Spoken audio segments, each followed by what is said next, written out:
Hi friends, అందరికీ నమస్తే అండి. నేను ఈరోజు ఎగ్గుతో పని లేకుండా కేక్ అనేది తయారు చేశాను. దానికి అంతా కూడా కొలత ఈ గ్లాస్తోనే తీసుకున్నాను. కావలసినవి అయితే సుజీ రవ్వ, తర్వాత గోధుమ పిండి, పంచదార, ఆయిల్, పెరుగు, పాలు ఇవన్నీ కూడా మిక్సీలో వేసి బాగా మెత్తగా చేసుకోవాలి. చేసుకున్న దాన్ని తీసుకొని పక్కన ఒక హాఫ్ అన్ అవర్ పెట్టేసుకోవాలి. పెట్టుకున్న తర్వాత మనము ఈలోగా ఏం చేయాలంటే అండి, ఒకే స్పూన్ పెట్టుకుని ఒకే యాంగిల్లో ఇలాగ కలిపామనుకోండి ఫ్లఫీగా వస్తుందన్నమాట.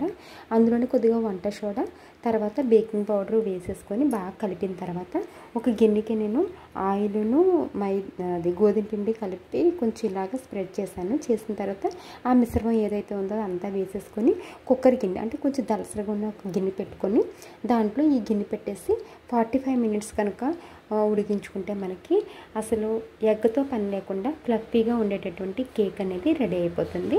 ఈసారి మీరు కూడా ట్రై చేయండి. ఎలా వచ్చిందో కామెంట్ చేయండి. Thank you.